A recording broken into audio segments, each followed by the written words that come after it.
everyone. This is Jenni Walke from Elephant in the Room Consulting and Kylie Mowbray Allen from Hello Media, and you're tuning in to Bite Size Business, the live podcast show that helps small business owners get clarity and insight into growing their business dream.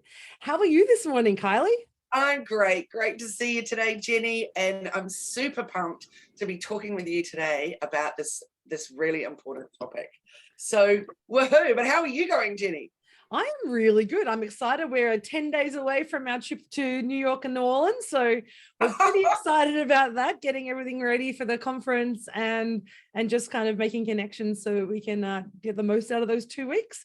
Amazing. I'm so happy for you. There's a couple of things I wanted to talk about this morning before we get stuck into our topic, which is a bit of a carry on from last week where we were chatting with Brad about privacy audits and all kinds of things. So I did my privacy audit with Brad this week after I had a hack on my Instagram. So what bizarre timing, because that's never happened to me before. And it was not just me, we know a few other people that it happened to the exact same thing. And so anyway, luckily I had my session with Brad that afternoon. Can I just say the best $100 you will spend? Even my mum did it with him yesterday. Amazing. And she did it on Zoom with him and she said, I couldn't believe it. And now she's got this long list of things she needs to fix up, but super, super awesome. So yeah, I highly recommend jumping on that. And then last night, a friend told me that they fell victim to a scam. So I wanted to share what happened with that because they said to me, oh, it's not such a big deal because it was only $1.60 and I've taken everything out of that card so they can't actually use it. And I was like, hang about. So what happened is they were waiting for an Australia Post delivery of a parcel. So when they got the Australia Post text saying, your parcel, we couldn't deliver it, click this link and you need to update your details, whatever. And so they said at the time it was a little odd, but didn't really think much of it because it said it was definitely Australia Post, but it included that you needed to, the amount of the money was including VAT. Well, that's British. And then it asked for this zip code rather than the postcode, which is obviously US. So clearly there should have been some alarm bells there, but whatever, keep going. Then it said needed to pay an extra little bit because that was missing off the postage someone had sent to them. So it was only $1.60. So to enter the credit card details and off you go. So anyway, then pretty quickly they realized, oh, I think I've been scammed. And so anyway, they said to me last night, I don't feel like it's such a big deal. It's only $1.60. And I took the money out of the card, so there's nothing that they can use. And I'm like, hang about though. What are they going to do with all that other information? Yeah. So I said, just the fact that you've taken that money out doesn't mean that they will try and just do tiny amounts and the bank will let it go over. And so anyway, I just thought it was very interesting after what we were just talking about last week that we've got to be so careful. And those little alarm bells, like the VAT bit or the, what was the other thing? The postcodey thing? Post and zip code, yeah. But also, a colleague of mine, I send a lot of stuff to clients and we've had a lot of shipments coming in because we're getting a whole lot of, festoon lights for the house and fun things like that. Nice. I was actually expecting, or my colleague was expecting a delivery from us that was delayed. And he got a text saying there's been a delay. Can you click here? And he said, what? And it came up and I said, oh, what I always do is I look at the link. And the trick here is when you actually get those things from Australia Post, if it is from Australia Post, it says ozpost.com/something. If it's a dodgy one, it's generally going to be a bit.ly or some crazy one. And this particular one had no connection, the link to Ozpost, even though the text said it was Ozpost. So the way that I always get around those is if I see something like that, I don't ever click on a link off my phone because what I'll do, I'll go to the source. So if Qantas sends me something that seems a little odd, I'll go and check my Qantas app rather than actually click on the link. If it's a delivery delay, I can actually go into Ozpost and track a delivery through Ozpost. So for those who don't know, you can actually set up your own little account and any Ozpost things coming to you, which is free, you can actually track it without having to click on links. So that's how I've got around those is don't ever click on the link unless you're very certain that the URL and everything else that's on there is from that company. But with bit.ly and stuff like that, you never actually know, right? That is such an important thing that you've just said. And that reminds me that last week I received a text from Linked. So every time I come into Queensland, I've got to pay a gazillion tolls on different roads. And so I've got this Linked thing set up. And they sent me a thing saying, oh, you haven't paid your most recent toll, whatever. And I'm like, I haven't actually been to Queensland for, because when I went up for the Billie Eilish concert, I was in my brother's car. So I was like, that's really curious, but hey, clearly they know better than I do. So I clicked the link, and then it was asking me to log in, which I did it because I can't remember how to do that. And I thought, I'll just deal with that later. Then I get an email from Link saying, please beware, there's a new scam going on. Always know we will never send your link in a text. So I thought that was really interesting too. And I got the same link. I probably got the same day as you. I got a linked one as well. So all I did, and I was like, hang on, I've got an automatic direct debit on my account for my linked that goes to my business. So I know that I'm never going to be overdrawn or whatever they call it. So I did the same thing. I went to the source. I didn't click the link in the email. So just, that's the really good tip. If you get a link in a text message and you're not sure, don't click it. You can actually just Google it. Go to your email or go to the source, whether it's your bank, whether it's Qantas, whether it's Virgin, whatever you're flying with, whatever you're doing, you can always go to the source to find whether or not that's true and accurate information. That's what my friend said last night, is that after it all happened, then they went off and Googled it and went, oh, it's a major scam. Yeah. Yeah, that's so a good lesson for all of us. And I think a reminder that right now, actually one more thing is that I watched on YouTube, I can't remember what the channel was, but just do a search on YouTube, all about call center scams. And it was really tragic. It was all about them being set up in India. Part of the people in India being interviewed were saying they're devastated because now that country is becoming known for being scammers. The other people being interviewed actually worked for those scammers. And it was saying that they thought they were getting a legit job in a call center. They were thrilled with that. Second week into the job, they're pulled into the office and told, we're going to give you a bonus if you stay on, but if you don't want to stay on, you can leave. But the truth is, we are a scam center. And then each one of them stayed because they said what they realized is that they weren't really hurting people. So actually, it wasn't really a big problem. It was people willingly handing over their details. So I thought, isn't that, and at the end of the day, though, people need jobs, I guess. So, but yeah, I just thought, wow. And they said it's just becoming more and more and more prevalent. So yeah, definitely. For all of us to just be hyper vigilant. 100%. I think very, very important reminder from our session last week with Brad. And I know Brad's still got that offer going. So if you want to go back and look at our session for last week, click on the link and book that audit with Brad, because it's a really important time, particularly as we're coming into Christmas, particularly as people are going to be doing a lot more online shopping and a lot more ordering with postage and stuff. People know that, so they're going to take advantage of that and try and scam you, even if it's only that small amount of money. But imagine $1.60 from 100,000 people or 1 million people. That becomes a very, very big and lucrative scam. You may not be losing a very small amount, but overall it becomes a very large and lucrative business. Indeed. And what are they doing next with those details? They've got those credit card details. They've got the address and all those things. So boom. Yeah, it's definitely very interesting. So I'm super pumped today. We're talking about Indigenous, and I'm struggling on the first word, Indigenous Business Month and social procurement. So how businesses are doing good. Now, Jenny, are you happy to share a little bit of your background so we can really understand why you also are going to be the expert and the one chatting about this? So I'm an Indigenous business. I'm a Bundjalung woman from Northern Rivers, so an Aboriginal woman. So for me as a business owner, I'm automatically, put in that box of being an Indigenous business or a First Nations business. Whether I choose to identify or not, which I do, or not, it doesn't matter. That's who my heritage is, and that's my business.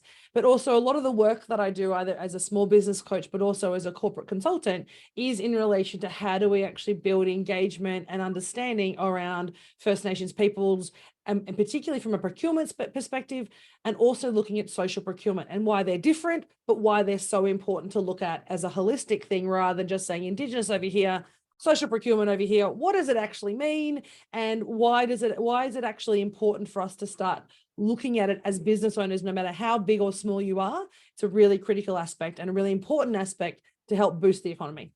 So for those listening in, let's go right from the very beginning, and let's start with, first of all, Indigenous or First Nations. What's the preference and what's the difference? Well, really, it depends on the individual, to be perfectly honest. Some people, you know, if you're from central New South Wales, then you're always going to say Aboriginal because that's the traditional people in New South Wales are Aboriginal, not Torres Strait. Torres Strait is obviously a very specific part of our First Nations peoples. So for many people, the term Indigenous is a throwback to when we were referred to as flora and fauna, and the definition of Indigenous, you know, being flora and fauna of this country for many people who lived through that era where it was actually considered derogatory, they don't like that term. So it really depends on the individual. For me, I believe that as a First Nations person, as an Aboriginal person, I am of this country. I am born and bred of this country. I am, you know, I have ancestors that date back, you know, 60,000 years on this country. So therefore I am Indigenous. So for me, it's a really powerful word to use, and I use it in that strength. First Nations is becoming more and more acceptable because it covers all peoples. So those First Nations on this land, rather than Indigenous. And some people say, well, I was born here, so therefore I'm Indigenous too. And to some extent, you could say that's true, but it's really not the intention of that word. So First Nations is often used as a preference these days, purely because it's very clear about it's the First Nations on that country, on that land. And in Australia, that's Aboriginal and Torres Strait Islander people. Just love how very good you are at explaining things, because it's like the light bulbs go off for me every time you're talking on this topic. And I'm like, yes, makes perfect sense. So Yeah. thank you for that. So let's go to the next bit with what about being an Indigenous or a First Nations business? So you did say before that whether you choose to identify with that or not. So let's talk a little bit about that and what does it mean and who can decide that they are one or not? Yeah, and it's really funny. I mean, many years ago, so 15, 20 years ago, being an Indigenous business, and to be honest, there's still a little few, there's some pockets in Australia who still think this. They believe that being an Indigenous business, you came with greater risk. So for a lot of people who are Indigenous, who own Indigenous businesses, they don't actively promote themselves as Indigenous. That's not because they're not proud of being a First Nations person. It's because they're worried that that unconscious bias that Aboriginal people are not as effective as a business owner, not as successful, may not have the right governance, all the old myths and assumptions that used to kind of come with being Aboriginal and Torres Strait Islander still exist in some spaces. So there are some businesses who say, look, I'm just a business. You know, I am an Aboriginal person, but I don't promote it. I don't need to have any accreditations on my website. I just do really good work, right? And so that's their choice and that's their preference. What it does though, it actually, for me, it's twofold. It's a personal preference, but I choose to identify and say that I'm a strong, successful Aboriginal business because I want to break down those myths. I want people to start recognizing that being an Aboriginal business or a First Nations business, what it says to people is we're a successful business and we have the value add for you of being First Nations. And what I mean by that is that we role model to other peoples the opportunities that exist for First Nations peoples now, which did not exist maybe 10, 20, 30 years ago. We were excluded. The systematic policies of the country actually precluded us from being able to own businesses and operate in this way. And we had to get permission to own businesses back in the day. Whereas now we can say this is our choice, this is our right, and we're actually going to create long-term economic development for ourselves and our communities. Now, for some people, that can be challenging because they say, well, I'm a business on my own. I don't have a huge number of staff. So how am I giving back to the community? Well, for me, I give back because I choose to sponsor Yalari as a foundation in terms of education of a Aboriginal or Torres Strait Islander student for the next 6 years of their high school. I provide pro bono or low bono coaching to new Indigenous businesses, but actually all small businesses I do that with. But also I'm role modeling to people and demonstrating that we are successful, we are proud, and that we're more than capable of delivering any service that you wish. So that's my choice. Does that make sense? Totally, and I love it. I absolutely love it. And so, Jenny, then what about the next piece, which is about social procurement? You want to explain what that's all about? Yeah, so social procurement is a kind of more common, it's a more recent discussion. It's been around for years, right? So the idea of social procurement is that you choose to spend your money in a way that has a greater benefit than just the receipt of that particular product. So for example, Yarra Water. Yarra Water is actually a Bundjalung community owned business, and they produce water from the mountains, really beautiful spring water. So Yarra Water is an Aboriginal owned business, but it also has a Yarra Foundation.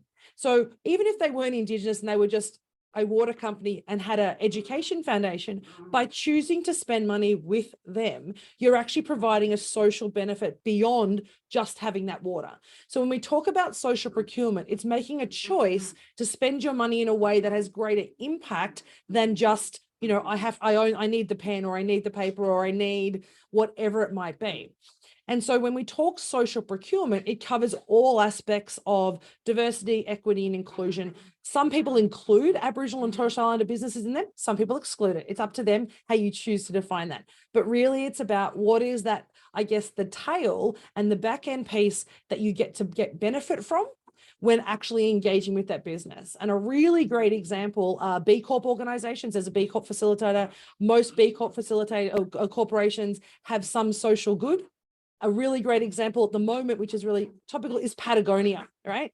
Patagonia, as you know, has a legacy now to say that how that money is going to be reinvested and how that company now belongs to essentially the earth, is, you know, and the profits will continue. There's social good in the choice of using Patagonia over any other, you know, type of business. So when we look at social procurement, the opportunity for the company is to say, I want to spend my money in a way that does good for the business, but also does good for the planet and the community in which that business operates. So good. And interesting you bring up Patagonia as an example, because I use them in so many different ways as an example. In my most recent workshop on how to create your unique selling point, unique selling proposition. So writing your USP, I use Patagonia as an example because they just do it so incredibly well. Their message when you get to their website is all about what they do rather than what you can buy, which I just think is so incredibly good. But even 5 years ago, I was using them as an example. They had some really cool stuff about wornwear and how they would do whole stories from people that had been wearing their jacket to death. And it was just absolutely just beautiful. They just do a glorious job as a company. So it is a beautiful company. And I think example. And that's when we talk about Indigenous Business Month. It was established about 5 or 6 years ago with Indigenous businesses here in Australia and in Melbourne. And they said, let's find a month where we celebrate and promote the successes of our businesses. And the crazy thing is people sort of still say to me, is there an Aboriginal business or Torres Strait Islander business that can do that? And the amazing thing is, if you can think about it, if you imagine that you need a service, there will be an Aboriginal or Torres Strait Islander business or a social procurement style, maybe social enterprise or a socially led business that probably delivers that service. And so if you want to actually start making a broader impact, that's how you can actually do that.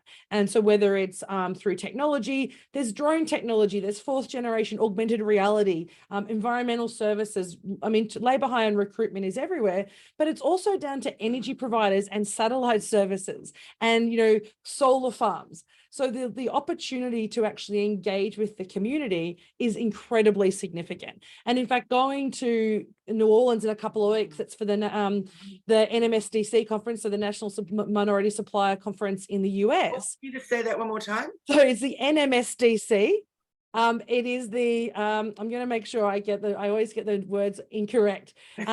So the NMSDC is the National Minority Supplier Development Council in the US, and they look after all the minority businesses in the US. And so in a similar way Supply Nation does here in Australia, or some of the local Indigenous chambers of commerce who come together to provide, I guess, a peak body to promote and advocate for minority businesses. So the wonderful thing about when you look at this economy, when we recognize in Australia, we're between 3 to 5% of the population, depending on which census that you're looking at. But the opportunity as an economic development in terms of providing education, employment pathways, entrepreneurship pathways is quite incredible. And the value of the economy is growing at such a rapid rate here in Australia that we're becoming kind of a force to be reckoned with, whether it's, you know, the art I have behind me, the earrings that I wear, the clothes that I wear, or as I said, it may be purchasing solar power for my property or for my commercial property. Or the cup that I use. Or the cup that you use. I bought that from a post office. There you go. Yeah. So And it's about making people not be surprised. So this is my view of the world, right? At the moment, we're always surprised when we see Indigenous art somewhere, or we see an Indigenous, like at the post office. We get it because it's been so withheld, if you like. It hasn't been available or accessible to people. Indigenous Business Month is really around saying we want to make it accessible for people to realize that we are just part of the society, right? We are part of the Australian landscape. So stop being surprised when you see a successful Aboriginal business. Stop worrying about whether the risk exists or not, because that's the same question you ask for every one of your suppliers. It shouldn't be just different whether you're a social procurement or a social enterprise, or whether you're an Indigenous business. But if we get rid of that kind of surprise about the opportunity and the success, it creates accessibility. And ultimately, that's what we're trying to work. That's what, for me as a business coach, and the work that I do with Supply Nation and other organizations, is about making Indigenous businesses accessible and make people realize that we are just really great businesses. And the value that we bring to you is we demonstrate and role model success for our communities and other communities as well. Brilliant. And Jenny, as you know, I am born and bred in New Zealand, so I have a very different experience of growing up in terms of integration. So you can get artwork, you can get anything you want created by just absolutely glorious stuff. I came home with a number of pairs of earrings and a beautiful little flax bag and all kinds of things. So it's also very much intertwined. Come to Australia and you go to a tourist shop, for example, and what can you get? Like, I'm here just near Byron Bay, which is full of tourist stuff, and it's the surf life-saving stuff on t-shirts, or koala or kangaroo, and very little Indigenous anything. So I found that super, super interesting. The other thing I found is that it's only recently they've started embracing even the local fauna, for example, like beautiful wattles or whatever, whereas at home it's very much about the Patagonia and just all the beautiful things. So I think it's just been incredibly slow going on here, and it is beautiful to start seeing it come out. And you did right. I saw that in the post office and it excited me and shocked me. It didn't shock me that it was a glorious Indigenous artist selling great stuff. What it was is that it was in the post office. Yeah. Actually in Ballynudgel, this tiny, tiny, tiny little post office. So, but I thought beautiful. And I have a lot of Indigenous art in my room, in my office here, that's all got a pink tinge to it. So yes, my pink cup was perfect for that. But I just think that's super fascinating. I'd like to know your take on it, of why all of a sudden it seems to be happening. Well, there's a couple of reasons. I think you have to recognize that most of the policies that excluded or had really negative impact on our community only finished in the late 70s, early 80s. So we're talking stolen generation. The policy ceased in the 70s, but they didn't have internet. They didn't have they didn't have mobile phones. So it wasn't like they sent an email blast out to everyone and said, "Hey, stop the policy." There's a period of time where that policy had to cease, and there's still a lot of there's still a lot of racism essentially towards Aboriginal peoples in Australia and Torres Strait Islander peoples in Australia. That is unfortunately the case. But what we found over the last 10 to 15 years is that we've got people who are starting to have had opportunities to go, I'm going to start a business, I'm going to start to be successful, and I'm going to start role modeling what amazing businesses and humans that we are, and demonstrate success. And when you start to get people who are showing up to say, I can do this, you can do this too. And it's that view of, you can't be what you can't see. And so for many, many years, we couldn't see we could be that, right? We couldn't see that. And for many communities, particularly remote communities, it's taken a lot longer for them to actually feel empowered and to embrace their own kind of identity and power to stand up and say, I'm going to do this. At the same token, the non-Indigenous Australia, it's taken them a long while to start accepting that we can be a business. And that's a throwback to a lot of negative policy, beliefs that no longer serve anyone to have around the capability and capacity of Aboriginal and Torres Strait Islander peoples. There's still that capacity conversation that is had consistently. And until that disappears completely, we're going to still be in this moment of surprise, we're here and we're really great at business. You said something so beautiful. I just had to quickly type it into my notes. because it was just that glorious. And it is, you can't be what you can't see. So we're often saying, you don't know what you don't know, you know, because really that's true, but you can't be what you can't see is just extraordinary. I love it so much. I'm loving that you're being so others can see what you're doing. Because it's so incredible. You've got this amazing brain, but you've also got such a beautiful and generous heart. You just blow my mind always, Jenni. I'm so lucky to know you. That's very kind. And it was funny. I was last week, I was working with, I did a facilitation for a group of people, and we were talking about, when we talk about First Nations peoples, we have to also remember that we were the first engineers. We were the first scientists. We were the first teachers. We were the first medical people. We call them doctors in Australia, in Western language, but we were the first people who healed people. Yes. And so we have a 60,000 year as the longest and oldest civilization on the planet.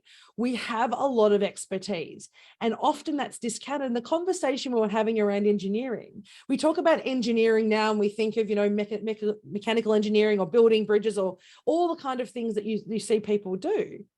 But imagine the understanding and knowledge to create a spear. And this is what we were discussing, to know the right type of wood to create the spear, to make sure that the angles were correct. So when it flew, it had the right aerodynamics. Or if you're making fire sticks, to know which particular tree based on their chemical compounds to be able to create fire stick. That's a conversation we don't have in the mainstream. And that's when we think about where we've come from. No, so we didn't create the wheel. Who gives a crap? We could throw spears, and we created stuff that were foundational to our longevity and our, and so when we start to think about that, we used to navigate ourselves through the stars, as did so many others. But there's a science and an understanding around the seasons that we have, and that's not often recognized. So while this month is about Indigenous Business Month, I think it's also an opportunity for us to say, let's have a think about the incredible knowledge and the wealth of knowledge that exists. And we're losing it because it's not valued. But to start saying, how do we tap back into those conversations about science and medicine and engineering and all those things that will actually inform and enable us, the non-Indigenous community, to actually continue as long as we have. Yeah, absolutely. So how do we, firstly, I guess the question is, how do we find Indigenous businesses to support? That's a good one. You mentioned Supply Nation before. Yep. So I also believe possibly there might be a directory in the pipeline for how to find Indigenous businesses. Yeah, so there's a couple of ways. So Supply Nation is the Australia's peak body, and that what they do is they certify businesses. So the reason we certify, and there are some people who don't really connect with this, and that's okay. But the advantage of the Supply Nation is it provides opportunities, particularly for large corporates who want to commit through reconciliation action plans or similar, and say, we really want to identify Indigenous businesses, but we want to make sure we have a legitimate business. We don't have someone who is pretending to be an Indigenous business so they can get the social benefit or the procurement benefit from that. So Supply Nation certifies and registers businesses. So if I'm an Indigenous business, I can go into Supply Nation for free, and I can register my information. And if I'm 51% or more owned, I can become certified. In which case, what that does is it says to corporations, I'm a going concern, I have all my insurances, and that I'm a safe place, right? And it's about trying to change some of that unconscious bias. And it's an easy way for people to engage. But almost every state also has local Indigenous chambers of commerce. So here in Queensland, it's the Southeast Queensland Indigenous Chamber of Commerce, so SEQICC. In Melbourne, it's Kinaway, and New South Wales has the New South Wales Indigenous Chamber of Commerce as well. So there's lots of different ways. And literally, if you Google Indigenous Chamber of Commerce, you will find one wherever you're located. There's Black Business Finder, which is the government's version. So there's a lot of opportunity to find Indigenous businesses. For this business month, the DATSIP in Queensland have actually getting support with a company called Iscariot Media through Lisa Watergo, who has been in business for 20 plus years and one of the original kind of Indigenous businesses here in Australia, in Victoria, where I live, Queensland. And they're running a exhibition next Friday, a breakfast and a discussion and a forum around Indigenous businesses here in Queensland.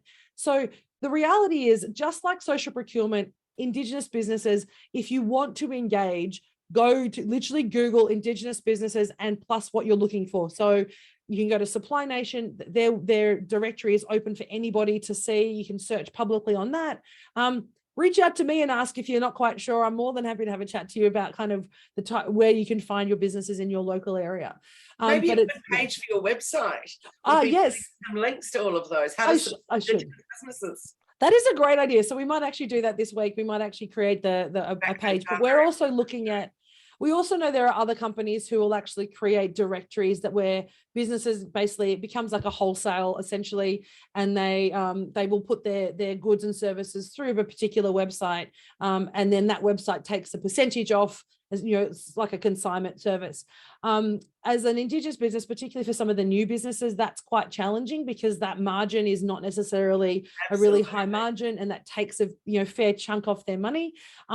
We're looking at, with a colleague of mine, developing an Indigenous business directory, which will enable anybody to connect with any type of business. And Indigenous businesses just need to basically register, put their details up, and there's no clip, if you like. There's no cost for them, and it's basically just designed to be an opportunity to connect businesses for free, to try and remove those barriers that people believe exist in relation to connecting. Beautiful. So Jenny, you can, if you're, I can't remember the percentage, but of Australian made, etc. So to get that little beautiful green and yellow triangle saying Australian made or Australian made and owned, and then put that on your website, put it on your swing tags, put it everywhere, do with what you're doing. And I have a couple of clients who see the value in that and pay the money for that.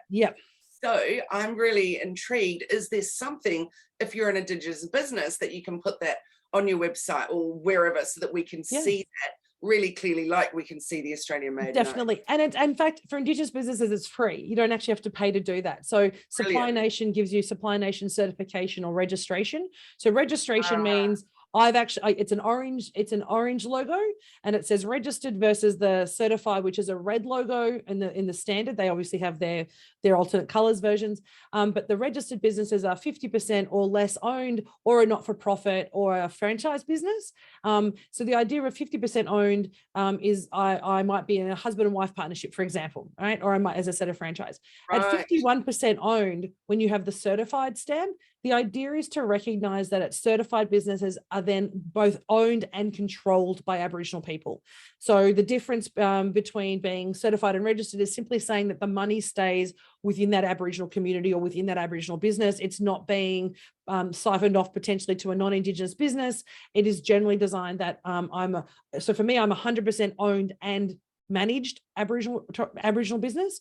Kinaway in Victoria does this a very similar certification for members if they want to get certified through that. Social Traders is also another one in terms of social enterprises. So Social Traders, and there's a number of other companies here in Queensland who do it as well. They will certify you as a social enterprise business, which is just talking about saying that your profits get reinvested in the business and that you're doing a social good. So there's a number of different organizations, but from Indigenous businesses, your Chamber of Commerce's, Indigenous Chamber of Commerce's, definitely provide that certificate, that stamp, and you'll get a state-based stamp.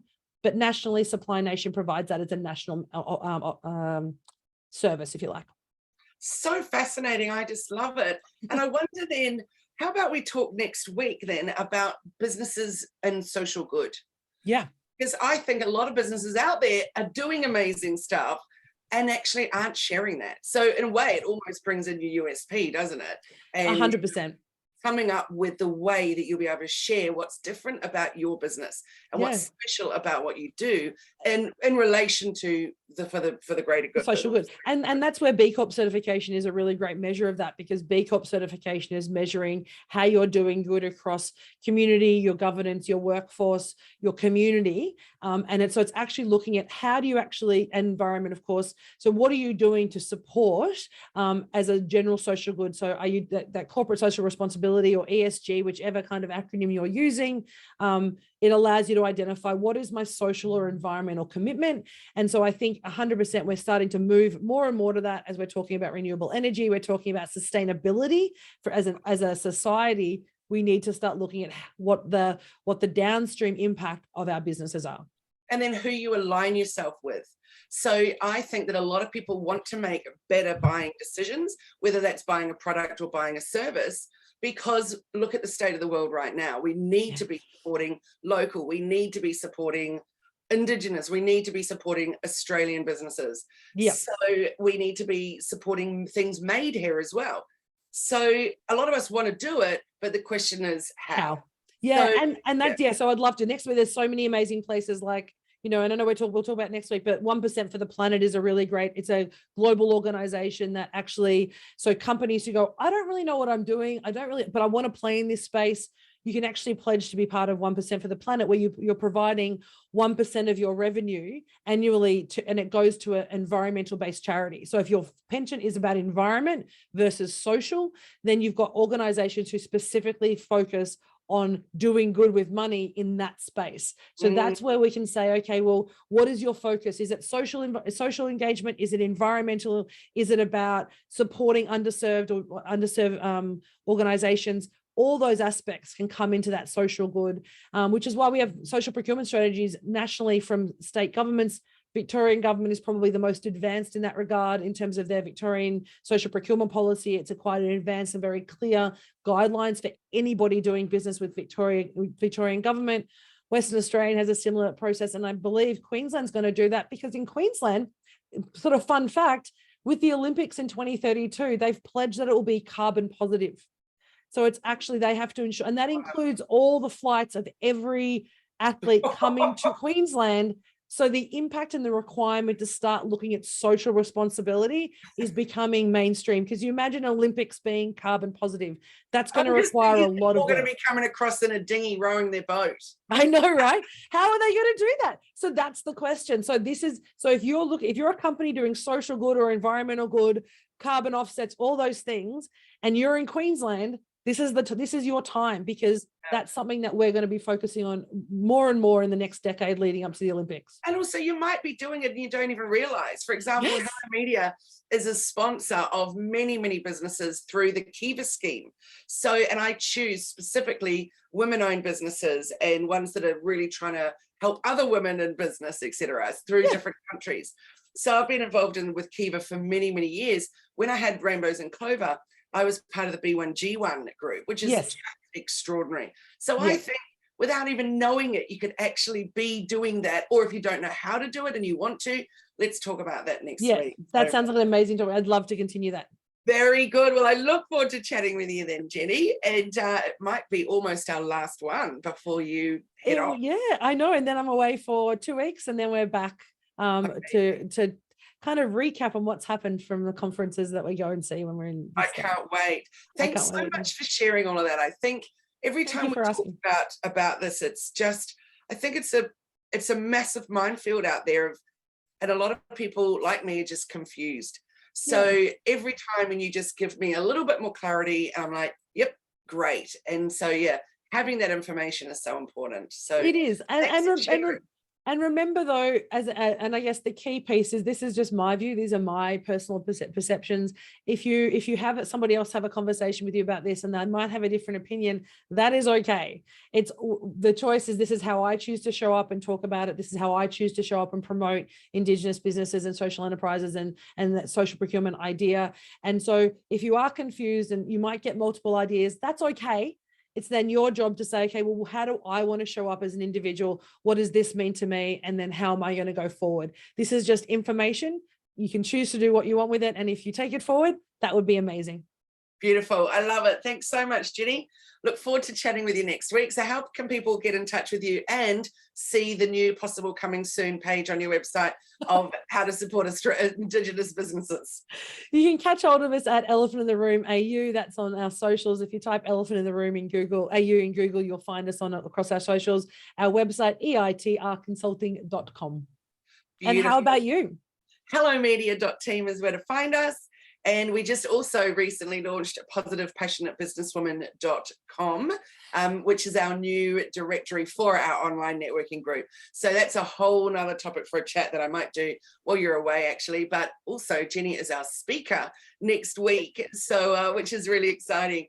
So it's just an amazing way to be able to choose to work with women-led businesses. I love that.